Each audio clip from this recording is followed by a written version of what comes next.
Hi, this is Dr. Akhtar Amin and today's topic is bacterial conjunctivitis. First of all, acute bacterial conjunctivitis. It is a common condition and sometimes it is self-limiting and it is caused by direct contact with infected secretions. So, any patient with bacterial conjunctivitis can transmit it. The most common bacteria which cause the acute condition is Streptococcus pneumonia. Other bacteria are Staphylococcus aureus, Haemophilus influenza, Moraxella catarrhalis. A minority of severe cases are caused by sexually transmitted organism Neisseria gonorrhea, which can readily invade the intact corneal epithelium. Meningococcal or Neisseria meningitis. It is rare and usually affects children. Now the diagnosis. First of all, the symptoms. There is acute onset of redness, grittiness, burning, discharge. The involvement is usually bilateral, although one eye may become affected 1 to 2 days before the other. The most common symptom is on waking the eyelids are frequently stuck together and may be difficult to open. There may be systemic symptoms. In patients with severe conjunctivitis associated gonococcus are meningococcus and chlamydia and Haemophilus influenza. So they can cause systemic symptoms. In children, the possibility of progression to systemic involvement should always be borne in mind. Now the signs. The signs are variable and they depend upon the severity of infection. The vision is usually normal. The eyelid, there is edema and erythema. It may occur in severe infection, particularly the gonococcal type. Conjunctival injection, as we previously described in the previous video, and the discharge, it can be initially watery. Initially it may mimic viral conjunctivitis but rapidly becomes mucopurulent. So hyperacute purulent discharge, it may signify gonococcal or meningococcal conjunctivitis. Superficial corneal punctate epithelial erosions, they are also common. Peripheral corneal ulcer may occur in gonococcal type and meningococcal infection. It may rapidly progress to perforation. Lymphadenopathy occur in severe gonococcal type and meningococcal type. Investigations, they are not performed routinely, may be indicated in certain situations like in severe cases where binocular conjunctival swabs and scrapings should be taken for urgent Gram staining to exclude gonococcal and meningococcal infection. There will be gram-negative kidney-shaped intracellular diplococci. Culture should include enriched media such as chocolate agar and thiomartin for Neisseria gonorrhea. PCR may be required for less severe cases that fail to respond to treatment, particularly to rule out the possibility of a chlamydial and viral infection. So, whenever there is a hyperacute purulent ocular discharge, it may be a sign of gonococcal or meningococcal conjunctivitis. So, a specimen should be taken for microscopy, culture, and sensitivity in order to prescribe an appropriate systemic antibiotic. Now, treatment. 60% of acute bacterial conjunctivitis resolved within 5 days without treatment, while the remaining 40 percent require treatment such as topical antibiotics. Topical antibiotics are usually given 4 times daily for up to a week, sometimes more intensively. They are frequently administered to speed recovery and prevent reinfection and transmission. There is no evidence that any particular antibiotic is more effective. Ointments and gels provide a higher concentration for longer periods than drops, but should be avoided during the day because blurred vision may follow. The common antibiotics are chloramphenicol, aminoglycosides, which contain gentamicin, neomycin, tobramycin. The quinolones contain ciprofloxacin, ofloxacin, levofloxacin, lomifloxacin, getifloxacin, moxifloxacin, bacifloxacin. The macrolides contain erythromycin, azithromycin. Other antibiotics are polymyxin B, fusidic acid, and bacitracin. Some practitioners, particularly in the USA, they believe that chloramphenicol should not be used for routine treatment. Why? Because of a possible link with aplastic anemia. The gonococcal and meningococcal conjunctivitis, it should be treated with quinolone, gentamicin, chloramphenicol, or bacitracin 1 to 2 hourly, as well as systemic therapy, which will be discussed in short. Some patients need systemic antibiotics such as the gonococcal infection, which is usually treated with a third generation cephalosporin such as ceftriaxone. Other options are quinolones and some macrolides. It is essential to seek advice from microbiologist, genitourinary specialist. The H influenza also need systemic antibiotics, particularly in children. They should be given oral amoxicillin with clavulanic acid. There is 25% risk of developing otitis and other systemic problems. If a patient has meningococcal conjunctivitis, especially in children, so the early systemic prophylaxis may be life-saving, because 30% may develop systemic disease without treatment. And the advice of pediatric and infectious disease specialists must be sought, but if in doubt, treatment with intramuscular benzyl penicillin, ceftriaxone, cefotaxime, and oral ciprofloxacin should not be delayed. And a patient having preseptal or orbital cellulitis should be given systemic antibiotics.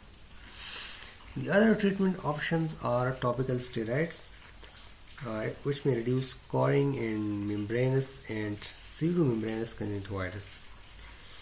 Irrigation to remove excessive discharge may be useful in hyperpurulent cases. So, irrigation is important. Contact lens wear should be discontinued until at least 48 hours after complete resolution of symptoms. Contact lenses should not be worn whilst topical antibiotic treatment continues. Other treatment options is a risk of transmission. It should be reduced by hand washing, avoidance of towel sharing, and review is unnecessary for most and mild to moderate adult cases. Although patients should be cautioned to seek further advice in the event of deterioration. Statutory notification of public health authorities may be required locally for some causes. The next topic is giant fornix syndrome. It is uncommon entity causing chronic relapsing pseudomembranous purulent conjunctivitis. It is believed to be due to retained debris in a voluminous upper fornix, which acts as a focus for persistent bacterial colonization, usually Staph aureus. It occurs in elderly patients, those having levator disinsertion. So what occurs that large proteins aggregations may be visualized in the upper fornix. So double eversion with a retractor may be necessary to identify these. Secondary corneal vascularization, lacrimal obstruction, they are common. Condition giant fornix syndrome is frequently unilateral. What is the treatment? Repeated sweeping of the fornix with cotton tip applicator, and topical and systemic antibiotics. Intensive topical steroid may be helpful. Surgical reconstruction of the fornix may be necessary in recalcitrant cases. Next is adult chlamydial conjunctivitis. Chlamydia trachomatis. It is caused by Chlamydia trachomatis. It is a species of chlamydia, a phylum of bacteria that cannot replicate extracellularly, hence depend on host cell. There are two forms: a robust infective extracellular elementary body, fragile intracellular replicating reticular body. This infection, adult chlamydial inclusion conjunctivitis, it is an oculogenital infection. It is usually caused by serovirus serological variants D to K, from D to K of Chlamydia trachomatis. Affects 5 to 20% of the sexually active young adults in Western countries. Transmission is by auto-inoculation from genital secretions. Eye-to-eye spread probably accounts for 10%. Incubation period is 1 week. Urogenital infection. Urogenital infection in males. The chlamydial infection is the most common cause of non-gonococcal urethritis, also termed as non-specific urethritis. It should be noted that the latter form is also sometimes used to mean urethritis, in which both gonococcal and chlamydial infection have been ruled out. Now, chlamydial urethritis is frequently asymptomatic in men. Chlamydial trachomatis may also cause epididymitis and can act as trigger for Retter's syndrome. In females, chlamydial urethritis typically causes dysuria, discharge. It may progress to pelvic inflammatory disease, carrying a risk of infertility. Approximately 5 to 10% of women with PID develops perihepatitis, which is Fitz-Hugh-Curtis syndrome. So, what is the diagnosis? Symptoms consist of subacute onset of unilateral or bilateral redness, watering, discharge. It may become chronic, though self-limiting. It is important to inquire about sexual exposure if chlamydial conjunctivitis is suspected. In the signs, there are watery or mucopurulent discharge, tender pre-auricular lymphadenopathy. Large follicles are often most prominent in the inferior fornix. Here you can see. They also involve the upper tarsal conjunctiva. Superficial punctate keratitis is common. Perilimbal subepithelial corneal infiltrates may appear 2 to 3 weeks. These are peripheral corneal infiltrates. Chronic cases have less prominent follicles and commonly develop papillae. Mild conjunctival scarring, superior corneal painus are not uncommon. The investigations, tarsal conjunctival scraping are obtained using a spatula or the blunt side of the scalp blade. And nucleic acid amplifications as PCR are likely to be the investigation of choice in time, but validation for ocular specimen is limited. Jamsa staining for basophilic intracytoplasmic antibodies. Cytoplasmic bodies is performed by applying scraping onto glass slide. Direct immunofluorescence detects free elementary bodies with approximate 90% sensitivity and specificity. Enzyme immunoassay for direct antigen detection is also useful. McCoy cell culture is highly specific. Swabs taken for bacterial culture and serology may be helpful in selected cases. Now, treatment. Empiric treatment may be given if the clinical picture is convincing, pending investigation results. Refer to a genitourinary specialist is mandatory in confirmed cases. particularly for the exclusion of other sexually transmitted infections, contact tracing, and pregnancy testing. Systemic therapy involves one of the following. Azithromycin 1 gram repeated after 1 week is generally the treatment of choice, although a second or third course is required in up to 30% of cases. Some guidelines advocate only a single 1 gram dose. Doxycycline 100 mg twice daily for 10 days because tetracyclines are relatively contraindicated in pregnancy and breastfeeding and children under 12 years of age. Erythromycin, amoxicillin, cephaloxacin can also be given. Topical antibiotics such as erythromycin tetracycline ointment to achieve rapid relief of ocular symptoms. Reduction of transmission risk by abstinence from sexual contact until completion of treatment 1 week after azithromycin, together with other precautions. Retesting for persistent infection should take place 6 to 12 weeks after. It is important to be aware that symptoms commonly take weeks to settle. Follicles and corneal infiltrates can take months to resolve due to prolonged hypersensitivity response to chlamydial antigen. So whenever there is a patient with adult chlamydial conjunctivitis, other sexually transmitted infections should be excluded. Now the trachoma. Trachoma. Trachoma is the world's leading cause of preventable irreversible blindness.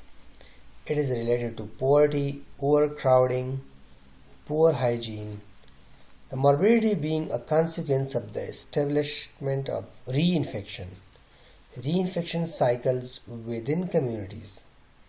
Whereas an isolated episode of trachomatous conjunctivitis may be relatively innocuous, recurrent infection elicits a chronic immune response which consists of cell-mediated delayed hypersensitivity type 4 reaction. The trachoma is hypersensitivity type 4 reaction to the intermittent presence of chlamydial antigen and can lead to loss of sight. Prior contact with organism confers short-term partial immunity, but also leads to a heightened inflammatory reaction upon reinfection. Vaccination has an effect similar to primary infection in sensitizing the individual, and as a consequence is not helpful. The family child care group is the most important reinfection reservoir. Young children are particularly vulnerable. The fly is an important vector, but there may be direct transmission from eye or nasal discharge. Trachoma is associated principally with infection by serovars A, B, BA and C of Chlamydia trachomatis, but the serovars D to K are conventionally associated with adult inclusion conjunctivitis, which we discussed before. And other species of the Chlamydiaceae family such as Chlamydophila psittaceae and Chlamydophila pneumonia have also been implicated. The diagnosis. The features of trachoma, they are divided into an active inflammatory stage and a cicatricial chronic stage with considerable overlap between these two. A World Health Organization grading system is in use. So first of all, active trachoma. It is the most common in preschool children and is characterized by the following. There is mixed follicular and papillary conjunctivitis associated with a mucopurulent discharge. In children under the age of 2 years, the papillary component may be predominant. There is superior epithelial keratitis and penis formation, which you can see here. Then there is cicatricial trachoma. Cicatricial trachoma It is prevalent in middle age. There is linear or stellate conjunctival scars. Here you can see in mild cases. There are broad confluent scars called Arlott line in severe disease. Here you can see. Although the entire conjunctiva is involved, the effects are most prominent on the upper tarsal plate. Superior limbal follicle may resolve to leave a row of shallow depression known as Harbert pits. These are Harbert pits. These are resolved superior limbal follicles. Trichiasis, dystichiasis, corneal vascularization, cicatrization, cicatricial entropion are common. This is cicatricial entropion. Severe corneal opacification. Dry eye is caused by destruction of goblet cells and ductules of the lacrimal gland. This is another is WHO grading of trachoma. There are 5 stages. The first one is TF. And TF is known as trachomatous inflammation follicular. In this stage there is 5 or more follicles, size of which is more than 0.5 mm on the superior tarsal plate. The next stage is TI, which means trachomatous inflammation intense.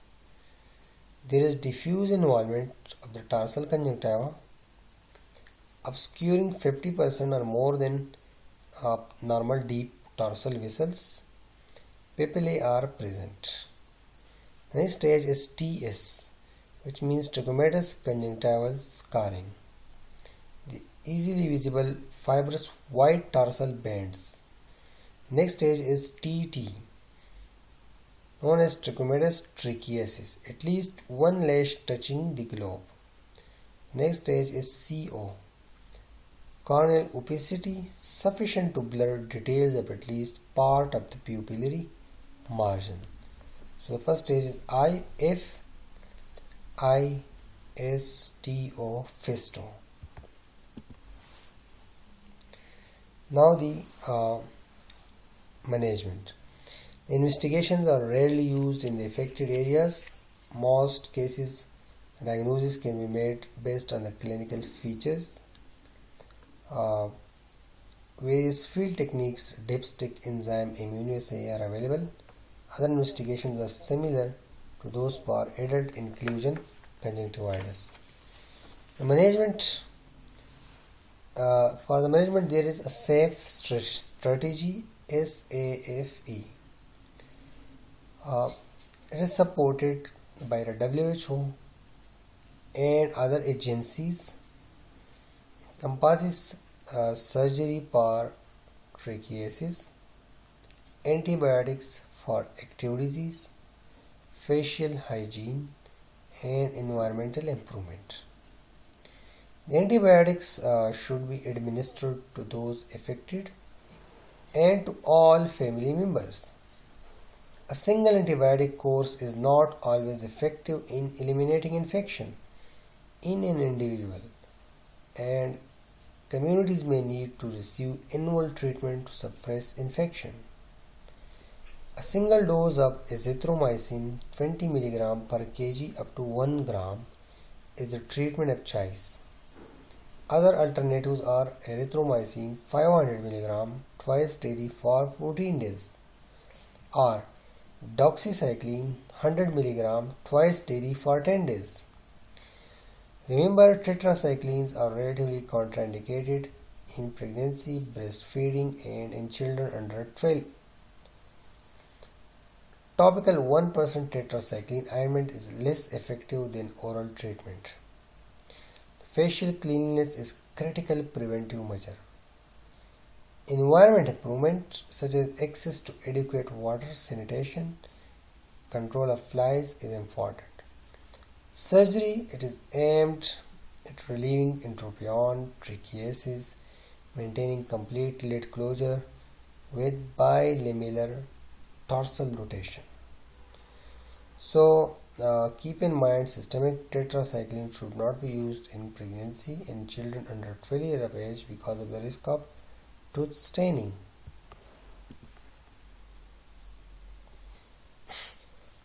Next topic is neonatal conjunctivitis, also known as ophthalmia neonatorum.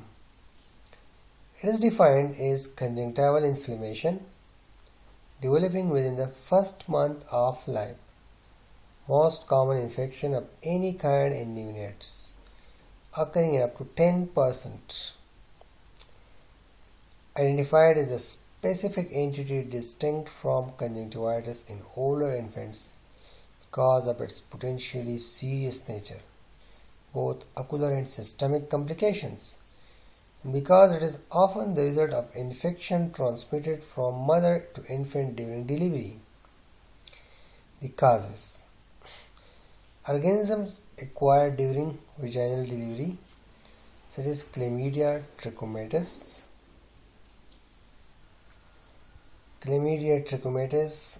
Neisseria gonorrhea, which is now rare in wealthier countries but previously responsible for 25% of childhood blindness, herpes simplex virus, HSV2. With all these, conjunctivitis is not uncommonly associated with severe ocular or systemic complication. Chlamydia trachomatis is the most common cause in cases involving moderate to severe conjunctival inflammation. So, Chlamydia trachomatis is the most common cause in cases involving moderate to severe conjunctival inflammation. Staphylococcus are usually responsible for mild conjunctivitis. Other bacterial causes include streptococcus, H. influenza, various gram-negative organisms. The topical preparations, they are used for prophylaxis against infection. It may themselves cause conjunctival irritation, also known as chemical conjunctivitis.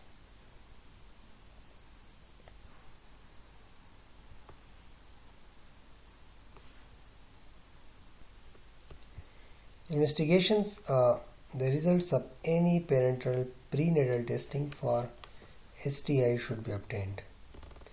Conjunctival scrapings are taken for nucleic acid amplification PCR, particularly for HSV and chlamydia. Separate conjunctival scraping are applied to a gloss slide for gram and GM staining. Multinucleated giant cells may present a gram stain in HSV. Conjunctival swabs are taken with a calcium alginate swab, sterile cotton tip applicator, a standard bacterial culture, and chocolate agar or thiamartin for Neisseria gonorrhea. Epithelial cell infected with HSV may show eosinophilic intranuclear inclusion on Pepinicola smear. Conjunctival scraping or fluid from skin vesicles can be sent for viral culture for HSV. Specimens should be taken prior to fluorescein installation if immunofluorescent testing is planned. Now, treatment. First of all, prophylaxis. It is routinely performed, but there is no standard protocol. A single installation of povidone 2.5% solution is effective against common pathogens. Erythromycin 0.5% ointment, tetracycline 1% ointment, silver nitrate 1% solution, adaglutinates, gonococcus, and still utilized in areas where gonococcal infection is common. It should be administered in conjunction with single intramuscular dose of benzalpenicillin when maternal infection is present. For chemical conjunctivitis does not require treatment apart from artificial tears. For mild conjunctivitis, a mildly sticky eye, it is extremely common In neonates, an investigation is often unnecessary. Low intensity regimen with a broad spectrum topical antibiotic, chloramphenicol, erythromycin, fusidic acid ointment is adequate. Further investigation treatment if the condition fails to settle. Moderate to severe cases, investigate microscopy, gram staining. If chlamydial infection is a reasonable possibility, oral erythromycin can be commenced. If bacteria are evident on gram stain, a broad spectrum topical antibiotic, chloramphenicol, erythromycin, bacitracin for gram positive, neomycin, ofloxacin, gentamicin for gram negative. Additional systemic treatment should be considered in severe cases. For severe conjunctivitis, when systemic illness is suspected, hospital admission, sample should be taken, urgent microscopy, broad spectrum topical antibiotic, erythromycin. Ocular risk is usually from acute gonococcal, so empirical treatment should be given. And systemic treatment such as parenteral ceftriaxone. For chlamydial infection, oral erythromycin or tetracycline ointment. Gonococcal, third generation cephalosporin is upon topical treatment. Saline irrigation to remove excessive discharge. For herpes simplex, high dose intravenous acyclovir, PCR of CSF may be life-saving. Topical acyclovir. Microbiological advice should be sought. Pediatric specialist involvement. Genitourinary referral for mother and sexual contacts. Notification of a case of neonatal conjunctivitis to the local public health authority is a statutory requirement in many countries. Thank you very much.